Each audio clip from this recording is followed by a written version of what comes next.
Good morning. My name is Dr. Wong. So today I'm going to talk about Humanistic Buddhism.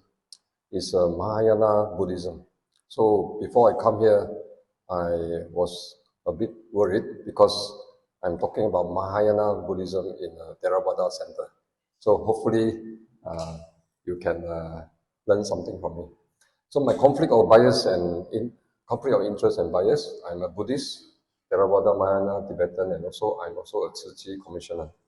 So for Theravada, my children has grown up here.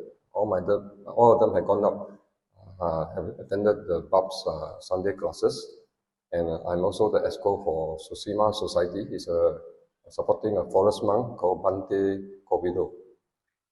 For Mahayana, I'm a Tzu Chi commissioner, and my son, the youngest son who are here, he studied at the City of 10,000 Buddha, founded by Master Xuan Hua. So quite a few of the members here who have gone through Bob Sunday School has gone to this school. And Master Xuan Hua is a very open-minded Mahayana monk. He donated about 120 acres to the forest monk, a center called Abaya Gari. You can Google it, founded by Ajahn Sumedo, in the same land that he founded. For Tibetan, I attended NKT classes, Fire Pujas, empowerment, and also chanting retreats. I'm not a Buddhist scholar, and I have no financial interest in giving this talk. And the facts and opinions today will allow us to understand more about Buddhist Dharma and also the harmony between the all tradition. So before I start, I need your help. So my help is that before coming here at home, you may have a lot of things that happen to you that have aroused your emotion and also some affliction.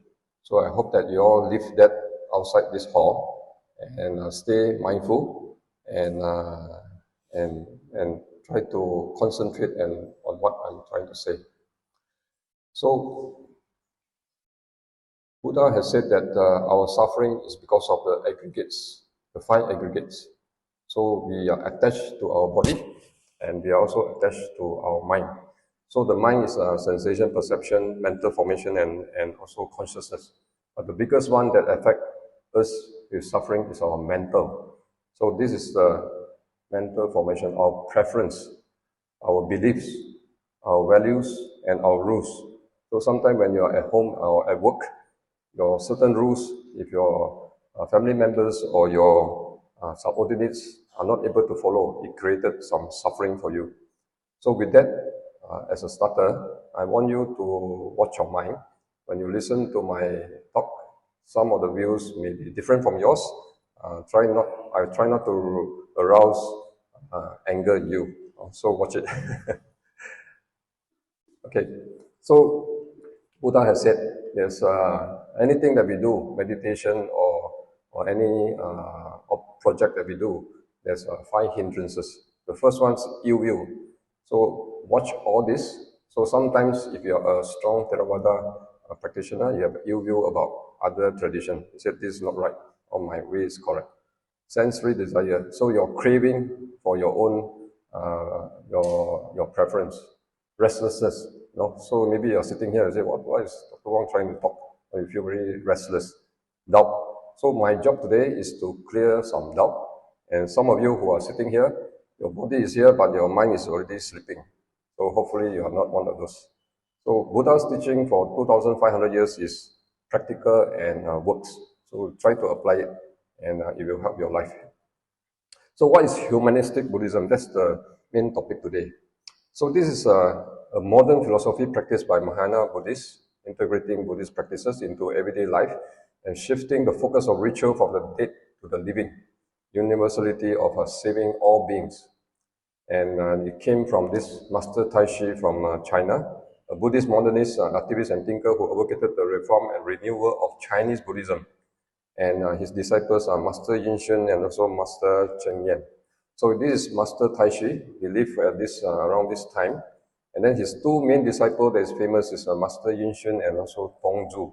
So Master Yin Shun is the master of Master Cheng Yen or Tzu Chi. And Master Tongzhu is the the master of Chan Master Sen Yen from Dharma Drum, Fa Ku San in Taiwan. So these are his main two disciples. And some of you may have noticed some of this center like the Dharma Drum, started by Sen Yuan, Fo Guang San, and also Ci Ji, and the Zhong Tai San. These are the four heavenly kings in Taiwan, and they all follow the humanistic Buddhism. So three of them has passed away.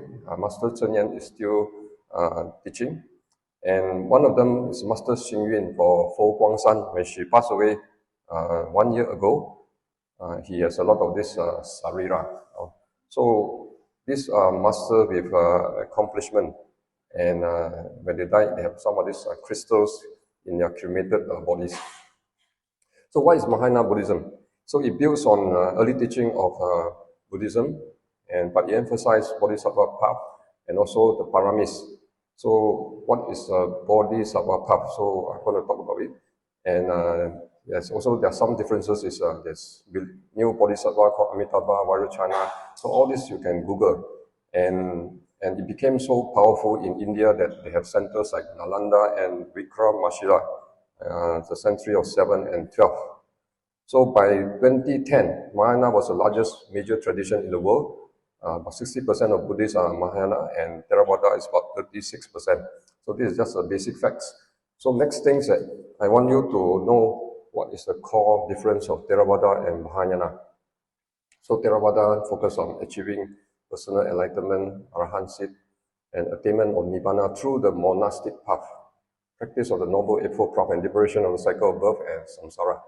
And Mahayana focus on aspiring to become bodhisattva. So this is a key word, prioritizing the enlightenment and freedom of all sentient beings before achieving personal enlightenment. So their exemplary bodhisattva is the earthbound bodhisattva, the Di Zhang Huang. So he vowed not to become enlightened unless all the hell beings have been saved. It involves the practice of the six perfection, the paramis: generosity, morality, patience, effort, concentration, and wisdom. So develop this quality fully, delaying their own liberation to assist others in attaining freedom. So my view for this kind of aspiration is that it's quite an impossible and unrealistic and unattainable task, because most sentient beings are very deluded and quite not easy to save.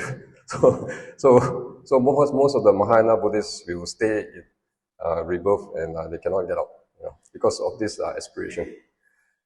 So that's the difference. But what is the core similarities of these two traditions? So acceptance of Sakyamuni Buddha as an original teacher, rejection of supreme creator. So all the Abraham religion, like Jewish, Christian, and Muslim, they have a creator. But for us, there's no creator. A rejection of the eternal soul. So there's not soul changing from one life to another. The Hindus believe in the same soul that go from one life to another, but not the Buddhists. So we also believe in Four Noble Truths, Eightfold Path, dependent on the origination, karma, and all this three mark of existence, dukkha, anicca, and anatta, and importance of ethics and meditation and wisdom, sila, samadhi, and also panya. And belief in rebirth, acceptance of Devaloka and all these different realms, and also Nirvana as the final goal. So these are similarities. So a lot of times we focus on the differences, but we must focus on also the similarities. And before I go further, there's a lot of things that I said, and it could be facts and it could be opinion. But I think most of them are opinions. So what is legal facts and opinion? You go to the court. The court will say, is this sure or not, facts or not? Is this something that you can see? Or is it your own opinion? So this is important to know. Whatever that we know as a Dharma, is it facts or is it opinion? So today we will try to see whether some of this Dharma is facts or opinion. So very important is that there's a 4 period of near extinction of Buddha's teaching in the world over the last 2,500 years. And this is because of geopolitical shift. The decline of Buddhism were tied to many changes, the fall of empires and rise of new religions. So the first one is, it was started in India, but it's a total decline in India. Many Buddhists have changed to Buddhism, changed to Hinduism, and you can find less than 0.1% of Buddhists in India now. And the reason is because of the rise of Hinduism and Islam. After flourishing in India, the birthrates will decline around the 12th century. And Buddhism was so strong in India at one time, the whole state called Bihar. The reason why it's called Bihar is because it's the same as Vihara. So there's so many temples, Buddhist temples there, they call the whole state as Vihara. And then the reason why it's a decline is because of internal fragmentation. The various sects of Buddhism, there's a conflict between themselves, and there's a lack of unified structure and make it vulnerable to external pressure. So the decline in India because of the Buddhists are fighting among each other. And then in China, another biggest country, the reason why it became decline is because of during the Tang dynasty, there's a persecution, and also during the communist rule, there's no religion are not encouraged in China at that time. But slowly is improving. And colonialism and also Christian evangelism. So in countries of Malaysia, Sri Lanka, and Myanmar, colonial powers brought Christian missionaries, leading to a weakening of the teachings and the modern 21st century life. So not many people are interested in Dharma because of they are saying these are all tradition and also not real. You know. So we have to encourage some of the younger people to join us. So what is the solution for Buddhism revivals? You are the problem and you are also the solution. So today you are here, and hopefully you can learn something and be the solution of the problem. So Buddha also said that if there's a problem, things that happen at home today, you accept it. If you cannot accept it, then try to change it. If you cannot change it, then you have to leave it. Otherwise, you create a lot of suffering in you. So this is and as doctors, we always think about how to motivate our patients, and also for you, it's not a patient, but how to motivate yourself towards the spiritual life. So if the basic foundation is you want all this food, water, sleep, and all that, but further up is a self-actualization, the morality, creativity, spontaneity, and problem-solving, and self-esteem. This will be the ultimate goal of the motivation that we do. And this is by David Hawkins, the map of consciousness. So it says that when you are in the higher mind, which is a mind of love, joy, peace, and enlightenment, your power, your energy power will be higher, and you can do more things. And so what is facts and what is opinion in this different tradition? So there's a universal fact. The universal fact is that there's love, compassion. These are the four Brahma Vihara. These are the law of how things should work. And there's a Buddha's fact. What is Buddha's fact? Buddha's direct teaching. So my title is Thus Have I Heard. So if you are there when Buddha is teaching, then you really listen from Buddha. But for last 2,500 years, all this information is not there anymore because the person who are listening has passed away. So these are the real facts. And the Theravada fact, they use a Pali Canon, and the Chinese use their own sutra, and Tibetan use their Lamrim, and Tzu Chi, they use the master's teaching, and also the aphorism. So I want you to travel through the time machine. So now we try to find out what is the fact. So after Buddha passed away, at that time there's no internet, and there's no writing and no paper. So what they do is that straight after he passed away, there's a first Buddhist council, which you can Google, and most tradition think that this is a real event, and but all the different Buddhist schools have conflicting accounts because it's not really written down. So it's said to be held after the final nirvana, and they discuss about it, and they rehearse orally. And after that, it was transmitted orally until it's written down in the 1st century. So that's about 5 centuries after Buddha passed away. So 500 years is a long time. And at that time, without papers and internet, you think the information will be distorted, right? So it was recited by Ananda, and also the Vinaya by Upali and Sariputta. So all this was written down in the first century, 500 years later. And then the second council, they say is 100 years after the parinibanna, and at that time, it was formed because of there's some Vinaya rules have been violated, and this resulted in the first schism in the Sangha. So all these are oral tradition, only written down in first century. So that's why it says here, "Thus have I heard." So the person who recited is Ananda, because he's very close to Buddha, and all this tradition have their own canons, and only committed to writing about on the first century. And the older surviving Buddhist manuscript is in the Gandhara. So Gandhara is near Afghanistan. So some of these texts were found then, and were later written down and composed as manuscript in various Indo-Aryan languages like Pali, Gandhari, and also Buddhist Sanskrit. So the fact is that even if you have recorded video, so if someone recording me, it can also be misinterpreted when it is not in context. So all this we are very well aware.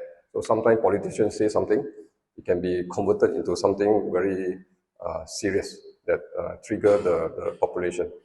So written down, oral is very no good. Written down, there's this problem. So written text, books have to be copied by hand scribes, often made mystic as they wrote. Over time, as one book was copied from one another, this mistake accumulated, sometimes to the degree that it became difficult to discern what is the original text. And more seriously, a lone scribe could delete or add passages to the book he was copying, which would then include all subsequent copies. And oral text, oral tradition, transmitted orally for several. So this one we understand. For the Buddha, in his final instruction, provided the 4 references for determining the authenticity of the teaching. These references including, okay, the first one, how do you know this is a real thing that I teach? You must hear it directly from Buddha himself, which is not possible. From a community with elders and distinguished teachers, or from learned experts who are lineage masters, Dharma expert or Vinaya expert. So this is a guidance from Buddha. So I think this also suffer from passing down from the lineage. And my belief is that both written and oral texts are not 100% correct. So what can we do? Buddha is a very wise person. He came up with this sutta called Kalama Sutta. Okay, Kalama Sutta is a very important sutta for us as a modern human. So he says here in Kalama, he gave a sermon in Kalama. Reverend Gautama, who by yourself will understand clearly through direct knowledge, there are some monks and Brahmins who visit Kasapa. So they expound, explain, and glorify their own doctrines. So some traditions say, I'm very good. The doctrines of others, they depreciate and deprecate, revile, show contempt, and disparage. As a result, we are in doubt. Who is the right one about the teaching of all of them? Which spoke the truth and which one is a falsehood? So Buddha come up with a guidance which I thought is very powerful. Buddha said, of course, under such circumstances, it is only natural to be uncertain and in doubt. Kalamas. These are people of Kalama. When there are reason for doubt, uncertainty is born. This is how to live. So his guidance here, number 1, 2, 3, 4. Do not go by reports repeated, hearing, by legends, by tradition, by rumors, by scripture, by sermons and circumstantial, by interference and knowledge, by agreement through pondering views, by all this, by another seeming ability, and even by a very powerful person. This monk is our teacher. Okay, so you do not go by reports. However, when you yourself know such and such things are unskillful, if it's a very unwholesome thought, blameworthy, criticized by the wise, and adopted and carried out, lead to harm and ill and suffering to others, you need to abandon them. So what do you think, Kalamas? Are these things skillful or unskillful, blameworthy or not, criticized or praised by the one? And if undertaken and observed, do these things lead to suffering, harm, and ill not? So we have to be able to use your brain rather than dumbly accepting whatever is taught. Great efficiency in living leads to benefit and happiness. So if you do these unwholesome activities and thoughts, it should lead you to happiness, equanimity, and is free of hate and malice, hate-free and purify your mind. So this shows that Buddha wants us to use our brain to examine rather than accepting whatever that has been taught. So this is my experiential and investigative challenge, and it's my personal journey. And if I describe the banana to you, you will not understand it. You have to eat it yourself, and you have to contemplate on your daily experience. You apply Dharma to your life rather than just practice on the cushion on Sunday morning only. You must do it 24 hours. And then you refer to the core Buddhist teaching. So the core Buddhist teaching is accepted by all the different traditions. So agreeable and consistency with all traditions. This must be the fact.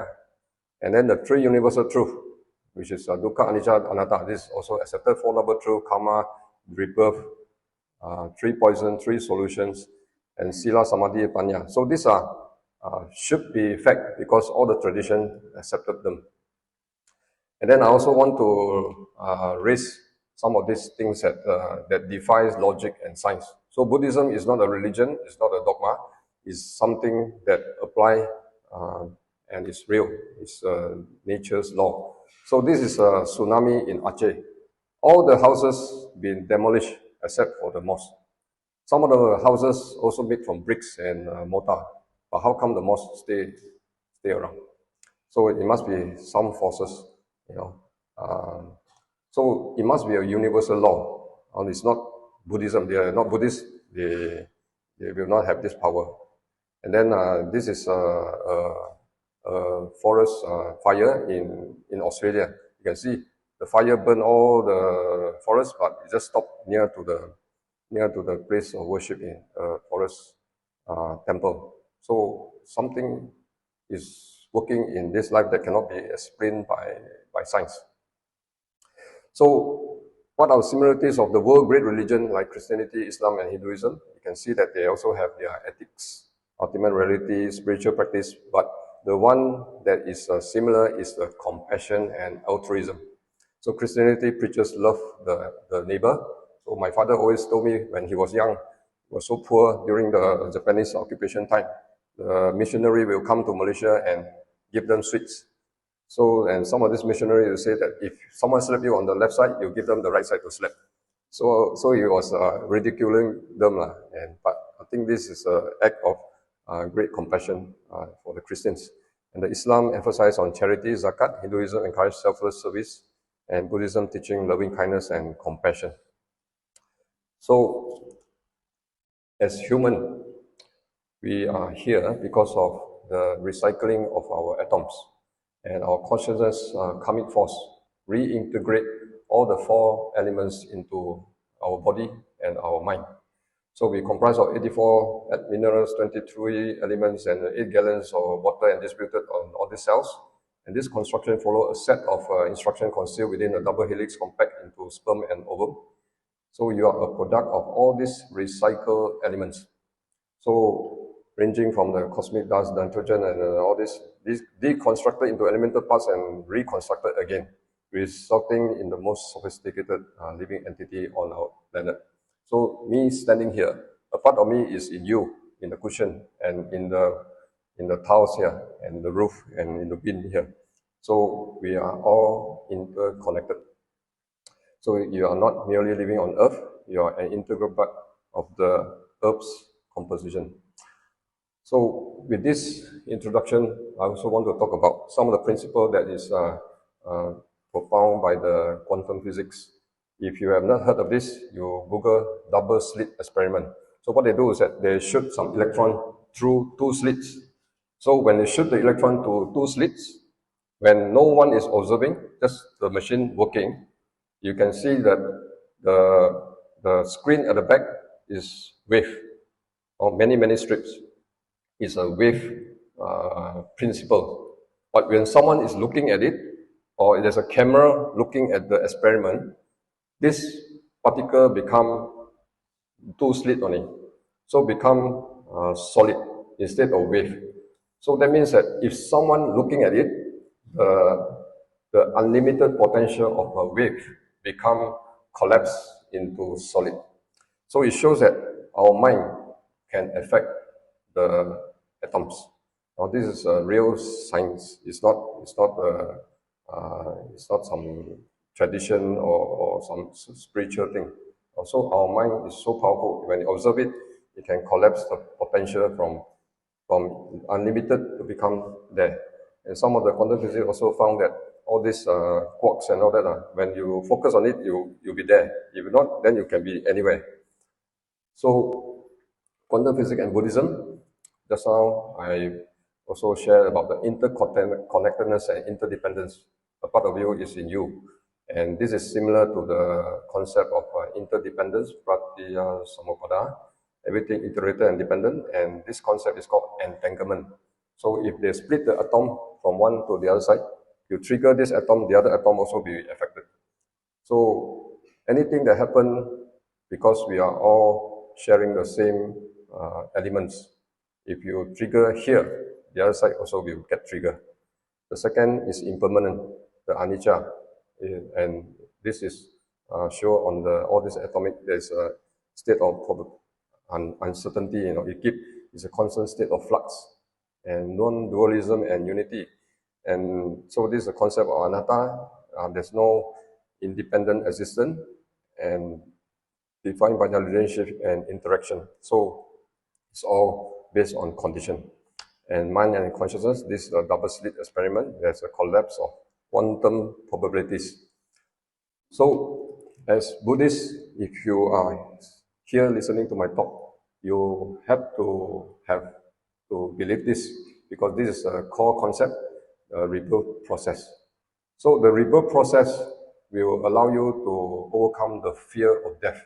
So rebirth involves the continuation of consciousness rather than a soul's transmigration. So that there's no soul that transfer from one life to another. This is a Hindu belief. So rebirth in Buddhism, there's no soul. And death marks the end of one life, but not the karmic force driving it. Positive or negative karma shapes subsequent existences. The craving and desire are the driving force behind the karmic energy. Unless you are enlightened, otherwise you keep going to be recycled and get rebirth. And the rebirth consciousness arises at death, conditioned by past action alongside material groups forming the basis of the new life. Despite the continuity between lives, there's no permanent self. It's akin to a flame passing from candles. And these are some of the things that affect your rebirth, or death, proximate karma, last thought moment, and underlying stream of existence. And the liberation from rebirth, achievable through understanding the Four Noble Truths and eradicating craving and indolence, leading to Nibbana. So this is the final goal for all the tradition. So I want to remind you that there are 6 realms, that the 6 realms, the lower realms are the hell, the animal realm, the hungry ghosts, and also the asura. And these are the sensory pleasure realms, which is the human realm and also the deva realm.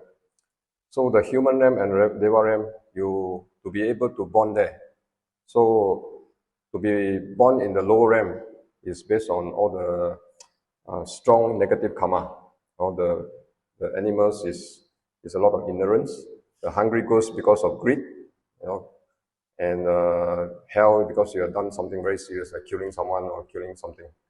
But the human realm is all this good karma that you have, and in the deva realm, it's just like heaven, because you have done a lot of dana, generosity, and good karma. You stay there. It's a realm of sense pleasure. If your dream is to have 72 virgins, you'll be there.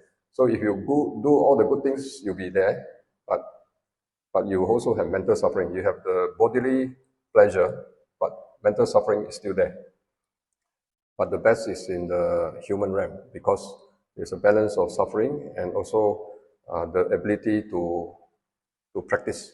And the higher realm, if you are died when you're in jhana, you have the formless realm where you have eternal bliss. But that is also so when you die when you're jhana, you are there, but it's not nibbana. So you have to be recycled and come back again once your karmic forces have been exhausted. So nibbana, liberation of the mind from the mental influence and defilements and round or rebirth.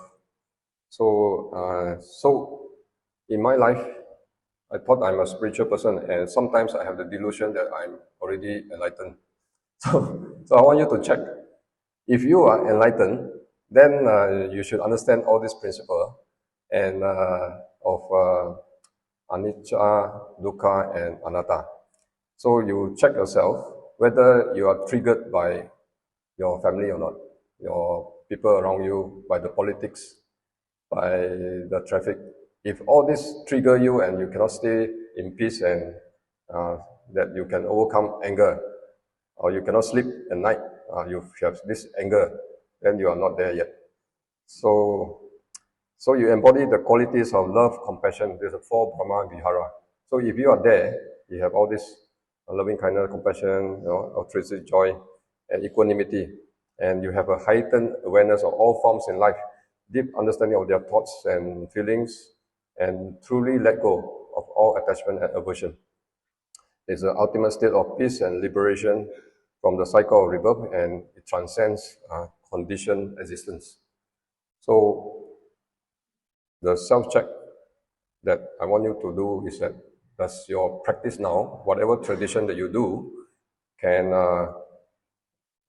free you from carnal attachment, all the sensory pleasure, like sight, sound, taste, and tactile, and then leading to craving and suffering due to their impermanence.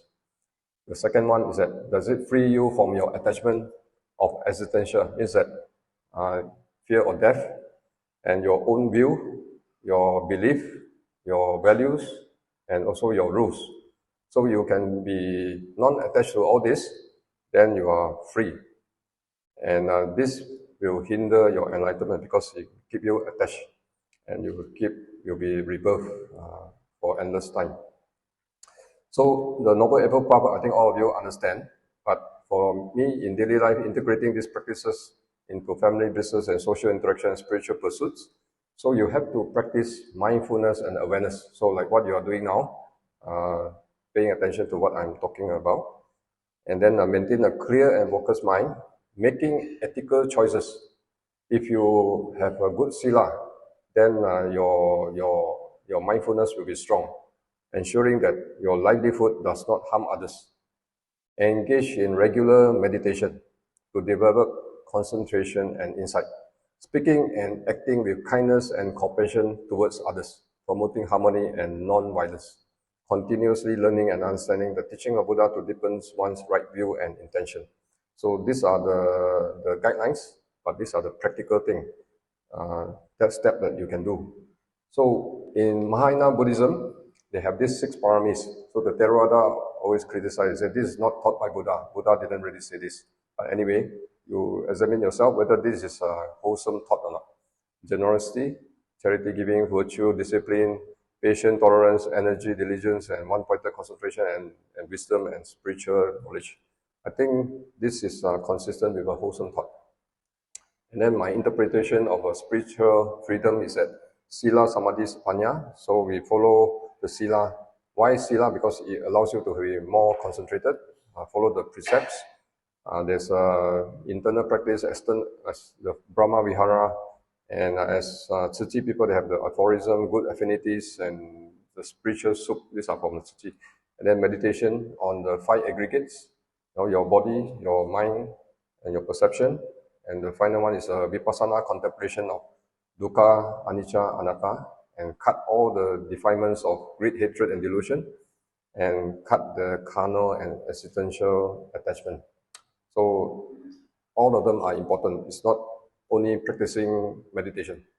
You also have to practice the truth that Buddha had taught. So I'm a Tzu Chi volunteer. So why I want to join? Because it's a service and compassion. It's a humanitarian aid, spiritual growth, because we practice during our volunteer work. There's a lot of community engagement. We engage people within ourselves and outside. There's a sense of community, and belonging.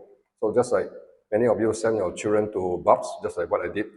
But in the past, I don't really volunteer because it's too busy. So if you can, try to volunteer in BUPS because I think they are very short of people and sometimes they have to do some cleaning up and planning.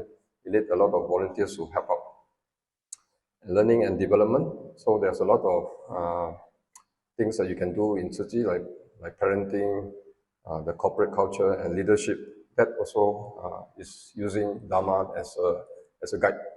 And so initially when I joined, I was very suspicious. I said, this is like a cult. So, but my doubt has gone lower because of there are a few things here. So Master Chen said that her instruction from her master is work for Buddhism and work for all sentient beings. So I'm going to ask you two questions. If an alien really come to Malaysia, how can we stop them from killing us? Another thing is that the AI is going to be more and more powerful. And one day the AI becomes so powerful that it can also take over us. So how can we overcome this problem? So I will tell you my answer at the end, alien and also the AI taking over the world. So Buddhist Tzu Chi volunteers have volunteered in 67 countries, has volunteers in this country and 132 countries that have done relief work. There's about 100,000 of Tzu Chi commissioners. Commissioners are people who have gone through the process and understand the whole philosophy. There's about 10 million donors, regardless of race, religion, gender, nationalities, and species and all. International NGO with Tzu Chi has a consultative status in the United Nations because they do a lot of all this disaster relief. It's a co-chair of the UN task force and all that, Multi-Faith Advisory Council. And there's an asteroid named after Tzu Chi. And there's also 4 missions like charity, medicine, education, and humanistic culture that they benefit the community. There's bone marrow donation, environmental protection, and also silent mentors. And the thing that have put off a lot of people, they say that Tzu Chi has a lot of money, we don't need to help them because they're already very powerful. So Tzu Chi has a lot of nuns. There are about 200 of them stay in Taiwan. These nuns are self-reliant. So all the money that is donated is not taken by the nuns. The nuns work in the farm. So I went there and saw them doing farming, and also they do manufacturing, weaving, and a lot of handicrafts to support themselves. They are so strong now that they can have more money to help others. So the money doesn't come from the followers and doesn't come from your donors. It comes from themselves. And let's say if we go for disaster relief, we pay for ourselves, we pay for our flight, and we pay for our food, accommodation. So it doesn't come from the donors. So this is some of the mission, value, and vision. The core mission is to work for Buddhism and for all sentient beings. And how do they do it? So this is the practical part where they create good human affinities, means that a good relationship with others, there's internal cultivation, all this I will explain later. And also the vision is to purify human minds, safe and peaceful society, and world free from disaster. So all these are big problem today because our mind has been contaminated and our society is not so peaceful anymore. In Malaysia, we always have this worry that something will happen with this kind of politics and so much of disaster. Boundless compassion to all and universal empathy for all beings. So, so this is something that is taught in the Tzu Chi group. They have this thing called 4 spiritual soup, and they also promoted a plant-based diet. So what is a 4 spiritual soup? So there are many things that they've taught, but I want to just focus on this 4 spiritual soup. So whenever we have activities, there's a lot of differences in opinion. There's a lot of attachment to my view. I think it should be done this way. The other guy says it should be done this way. I'm an expert. I'm the corporate leader. You have to follow me. So because we have gone through training, we use this guideline. We must always be contented, we have a gratitude, and also accommodative to other people's opinion. And you must understand why they think this way. So some people may have their way of doing things. So you talk to them in a way and trying to understand why they are doing this way. And then any project, we focus on unity, harmony, and mutual love and cooperation. We help each other during the activities. So these are general principles that can be applied to your corporate culture. So a lot of corporate people are in Tzu Chi because some of these values works for them at home and also works for them in their workplace. So now I want to show you why as Buddhists, we always chant that for all sentient beings. That means that we have a compassion for all sentient beings, no matter who they are. So this is the example that I want to show you. So this dependent origin, the interconnectedness. All of us are connected. And I want you to, instead of doing your metta bhavana, sending love energy to people in a visual way, in your meditation way, you transform it in compassion in the real life by taking plant-based diet. So I want you to watch this video.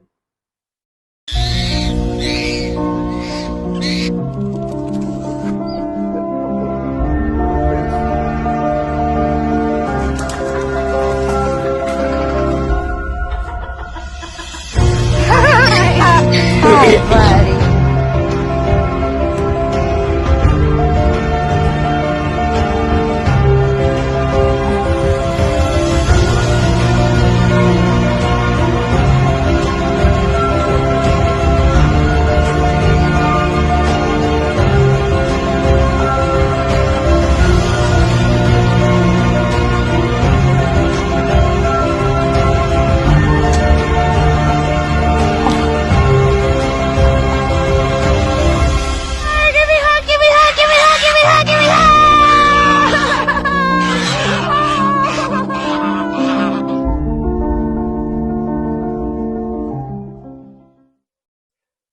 Okay, so in this video, there are many of these things that we eat regularly.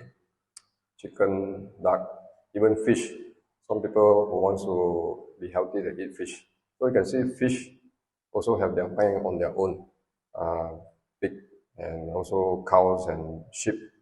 So if you have a real Buddhist practitioner, you try to overcome your craving of eating the meat of other sentient beings that you have been chanting regularly. So this is one of the example of Jing Si aphorism. A lot of people with anger, it says that if we have a bad temper and a sharp tongue, we cannot be considered a good person, even if we have a good heart. So some people say, my mouth is like that, but I'm already a good person, you know. But if you cannot keep your mouth saying the nice things, then you are cannot considered a good person.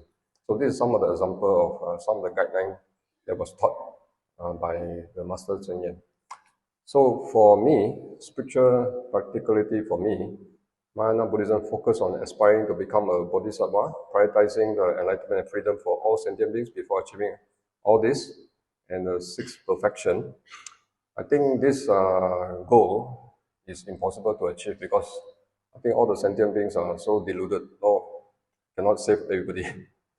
But in the current life, it benefits me because there's a Dhamma practice in real world, not on the meditation cushion. And also, it allows me to have a good affinity with others. Because a lot of times, our interaction with others, and we create an awesome interaction that will stuck in our mind forever. And that will cause suffering to you. Even though we don't encounter the person will continue to stay in your mind and stuck there. And metta for all sentient beings because of interconnectedness, and we share the same atom.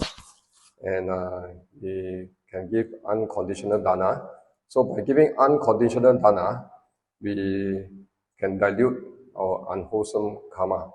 And that will be a ticket for human and also Deva realm. So no matter what, if you do all these good deeds, unlikely for you to fall down. At least you go to the human or also the Deva realm.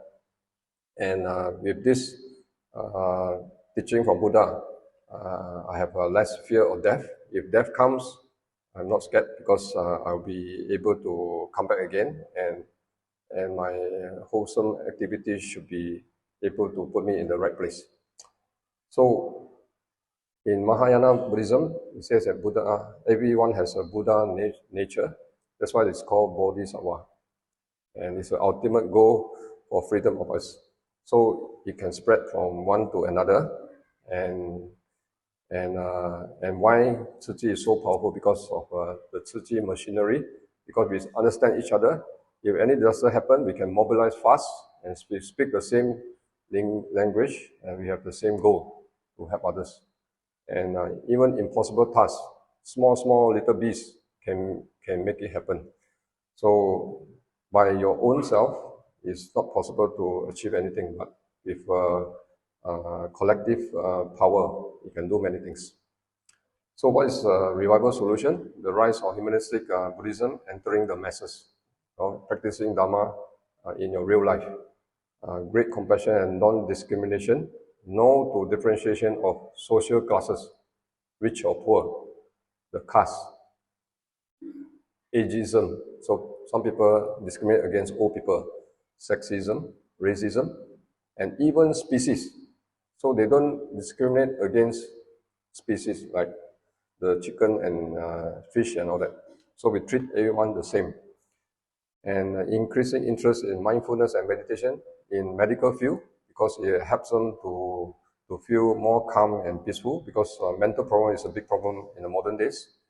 And adaptation to modernity, Buddhism ability to adapt to modern values and integrate with contemporary human problems, rather than the fixed belief that we have for last 2,500 years. So Humanistic Buddhism is a hope for resurgence because its relevance to modern life, practical and accessible, alignment with contemporary values, active engagement with society. You need to be actively engaging the community, and integration with modern knowledge, cultural adaptation. It should be applied to other races as well, not just the Chinese Buddhists. Promotion of peace and compassion, and you also should respond to global challenges. So this is the great metta in Tzu Chi, the vision, spirit of great love, purify human. This one we discussed earlier. And these are some of the examples that Tzu Chi has been doing. They work in all this community of different religion. These are Muslim religion. And you can see that this is a Buddhist society that have shown them compassion, and they accepted the help from us. So they have so much self-esteem. Sometimes if they don't agree with you, they won't accept anything from you, even though you try to help them. So these are some of the activities. These are earthquake in Morocco. Those earlier one is, I think, is in refugee in Syria, and this is in Malaysia during the floods in Taman Sri Muda. This guy is a Muslim, but Muslim Chinese. Is in Turkey. All these refugees that come from Syria, they have nothing to do, so they are doing all they think that they will become delinquents and they will create problems to the society. So they collected donation and they built schools for them, so to educate them, so that they don't become useless people in the society. And even in Africa, so Tzu Chi is also in Africa. There are many volunteers who are African Christians.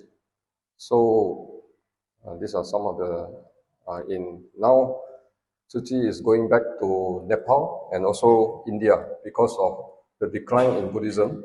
So they have a goal of bringing back Buddhism to India by providing some help and also skill, and show them the compassion that they are not left alone for all these poor people in this country. So you are the problem, and you are also the solution. So I want to ask you, let's say alien come to Malaysia, how can we subdue them rather than them attacking us? So I want to ask you, I think the way to do it is by compassion. So by by showing them compassion, that's the only power that you have, that you can overcome your enemies and other sentient beings. So for AI, they learn from the data that they receive from you.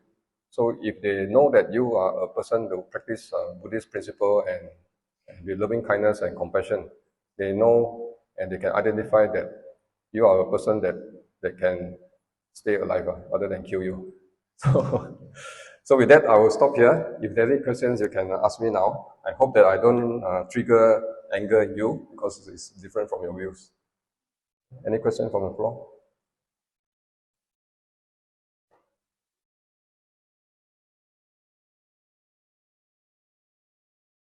No question? Oh, you are so confused. Anyone like to ask some questions?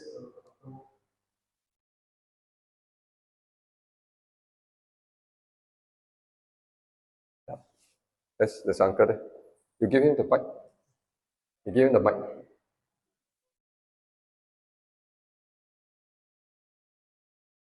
Thank you very much.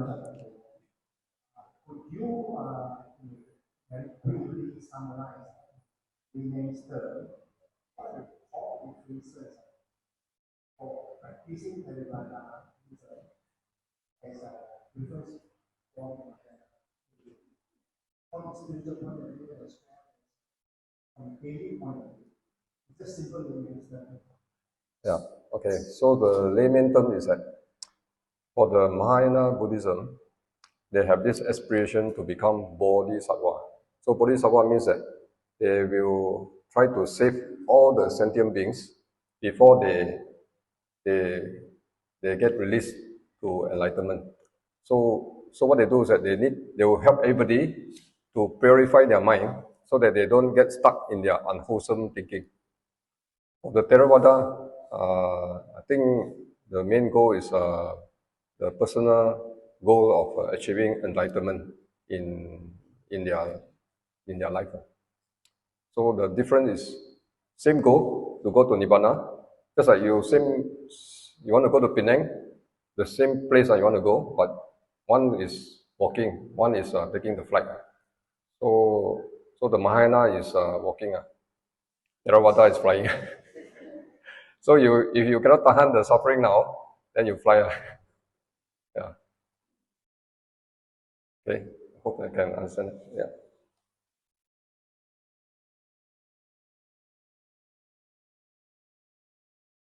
Dr. Wong, I have two questions. One, in tune to the modern society, modern value, I think Mahayana is very appropriate. But for Buddha's teaching, the ultimate objective is liberation, is Nibbana. So, how do the Mahayanists reconcile? Because by the Bodhisattva, as you say, is practically with the present people, you don't even have the chance to be liberated. You may say it's a walking by the definition of the nature of the present world. I don't think so you will be able to reach liberation, which is not in accordance to Buddha's teaching, because Buddha's teaching is liberation. So we are torn between, like Theravada, they say you're selfish for self-enlightenment. On the other hand, you are talking about saving the world. But to save the world, you deprive yourself of liberated. That's one question. Second question, like you say, talking about compassion. In theory, yes, compassion. But you look at the world. If you have compassion, you are dead. Because most of them are not compassionate. They take advantage of you and kill you. Of course, for Arahan, you don't mind. Say life is okay. You kill me, it's not life. But for a lay people, you look at all the refugees, all especially the Western country, accepting all the immigrants, everything. They all will be taken over, and then now we are accepting all the refugees and all this. So theoretically, it sounds nice, compassion, kindness, everything. But the modern world with human beings, so much defilement, so much anger, and so cruel. Does it work? Okay, that's a very good question. So maybe I answer the second question first on the example. So I have a regular discussion with my elder son because he has some interest in psychology and also Buddha Dharma. So we can actually apply Buddha Dharma in everything that we do. And the question about being compassionate to all. So the example I want to raise is that, so Tzu Chi collected the donation and they give to the charity recipient. So when they give to the charity recipient, who are very hardcore poor people, what they do is that it's not a touch and go. What they do is that they go in and assess them, see what they need, and they give them money. Sometimes they give them money. Mental support means like talking to them. But when they give them money, they give them just enough. So just enough means what? Cover their rental, their electricity, and a little bit of money for food. So they use wisdom. So your compassion must come with wisdom. Otherwise, it's a wrong compassion because you harm them, they become very dependent on you. So same rules apply to some of this political thing and all that. So you can have compassion, just like they receive all these refugees from all this country. They should have a system that's ready to integrate them rather than just receive. That's why they have all this problem. Also, the compassion must come with wisdom. So this is the second question. The first question, I agree with you, and I also struggle with this. If I am a Mahayana practitioner, I can never be enlightened. But as Kalama Sutta has said, is your thought. And if you are practicing the righteous thing and wholesome thing, then you are near towards that direction. So the normal Bodhisattva practice, they have this vow. They say that I want to come back again. I don't want to be liberated. So like Master Chen Yan says, she wants to come back. She don't want to be enlightened. She wants to come back to the world of suffering. That's a vow. But we are not this ideal people. So you just examine yourself. Let's say, so my point is that there's no, we don't have to be so strict and clear-cut that we are Theravada. We must practice Theravada way. Mahayana must practice Mahayana way. Tibetan must practice Mahayana. I think it's a mix because we are all Buddha's practitioner and Buddhist practitioner, and what Buddha taught is a law of nature. It's not a fixed doctrine, fixed dogma. So I find that Mahayana practice is more practical because it allows you to practice it. Whether I get enlightened or not, it's not in your control, no. Even if you are like self-enlightenment, your goal is to self-enlightenment, but cannot, because you don't really practice it. Your daily life will trigger you so much that you have so much anger, how to be enlightened. But at least you're practicing it, and suddenly, by luck, by chance, or by nature, you get enlightened. So why not? That's my view. There's no right answer because Buddha is not here. So what do you think is the rightful thing and wholesome thing? I think that should be the right way. So not fix whether Mahayana or Theravada. Yeah.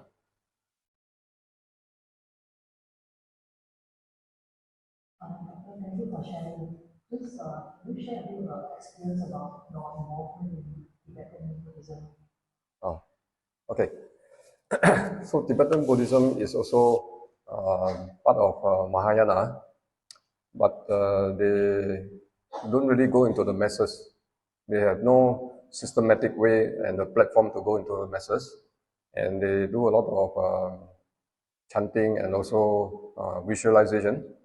So if you are Tibetan practitioner, as long as you know what you are doing is following the core teaching of Buddha. Let's say you are chanting. If you are chanting and you reflect on the virtue of Buddha and also mindfulness, some people, when you're chanting, you're like your mind is running around, then there's no point.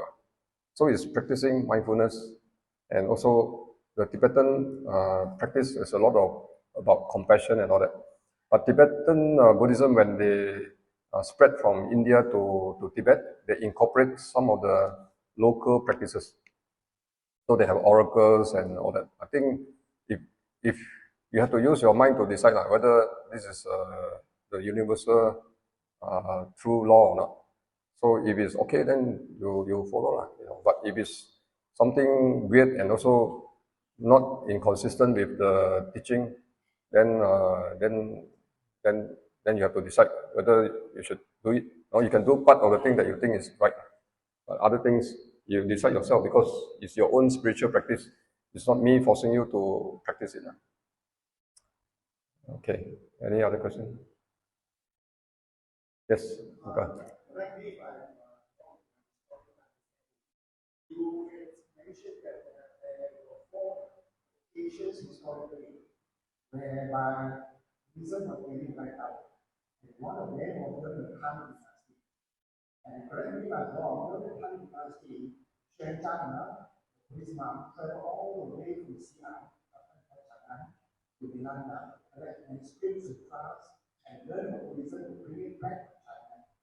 And also during the Han Dynasty, the emperor accepted all sutras. He was able to transcribe or translate the form of sutra to Chinese. How is it during this period when some sort of spreading Buddhism, and yet it was really different now? Yeah, I think the historical part, I'm not the expert. I assume it's my opinion. It happened before Xuanzang. So it's a down. The society is getting very chaotic and very unruly. Then the king and the people decided they have to have some spiritual guidance, and they sent him there. I think so. I'm not sure. This is my opinion. It's not facts. Okay.